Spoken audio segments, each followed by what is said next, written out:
Hello दोस्तों, welcome to my YouTube channel doctor Rakesh Kumar Gupta. दोस्तों, आज हम लोग पढ़ेंगे जाति एवं वर्ग में अंतर।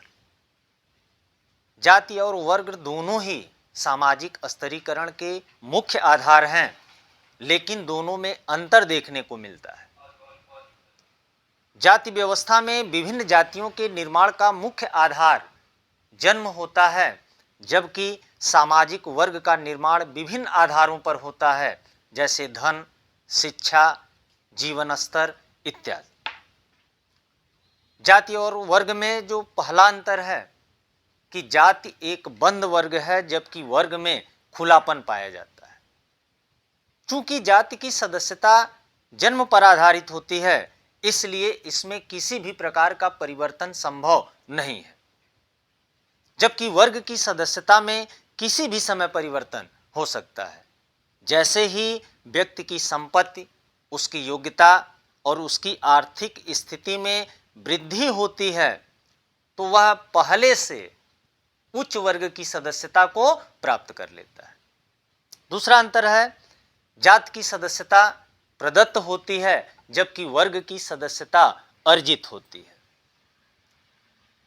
जाति की सदस्यता इस अर्थ में प्रदत्त होती है कि इसको प्राप्त करने के लिए व्यक्ति को कोई प्रयास नहीं करना पड़ता है, बल्कि यह व्यक्ति को स्वतः प्राप्त हो जाता है, जन्म से प्राप्त हो जाता है।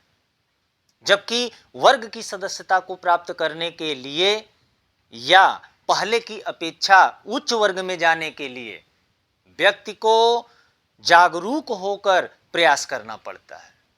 इस अर्थ में वर्ग की सदस्यता अर्जित होती है। अगला अंतर है, जाति का व्यवसाय निश्चित होता है, वर्ग का नहीं। परंपरागत रूप से अगर हम देखें तो जाति का व्यवसाय पहले से निर्धारित होता है और पहले से निर्धारित व्यवसाय के द्वारा आजीविका उपार्जित करना व्यक्ति का नैतिक दायित्व माना जाता है।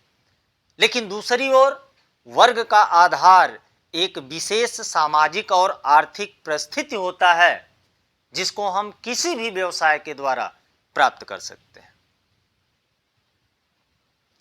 अगला अंतर है कि जाति की अपेक्षा वर्ग व्यवस्था अस्थिर है।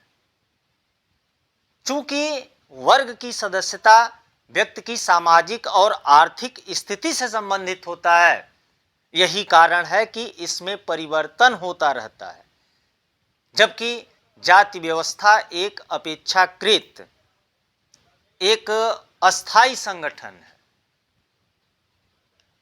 हजारों वर्षों के उपरांत भी वर्तमान समय में अगर हम देखें तो जाति व्यवस्था में अधिकतम परिवर्तन देखने को नहीं मिलता है। अगला है, जाति अंतर्विवाही है, वर्ग नहीं। जाति व्यवस्था में वैवाहिक साथी का चयन अपनी ही जाति में होता है, बाहर नहीं। अगर कोई व्यक्ति वैवाहिक साथी का चयन अपनी जाति से बाहर करता है तो उस व्यक्ति को जाति से बहिष्कृत कर दिया जाता है। लेकिन इस प्रकार का प्रतिबंध जो है वर्ग व्यवस्था में देखने को नहीं मिलता है। एक धनी व्यक्ति जो है एक निर्धन लड़की से बिना जाति से बहिष्कृत हुए विवाह कर सकता है। और लास्ट अंतर है वर्ग चेतना। वर्ग निर्माण के लिए वर्ग चेतना का होना आवश्यक है, लेकिन जाति के सदस्यों में ऐसी किसी आत्मपरक चेतना का होना अनिवार्य नहीं है। तो ये था जाति एवं वर्ग में अंतर। धन्यवाद।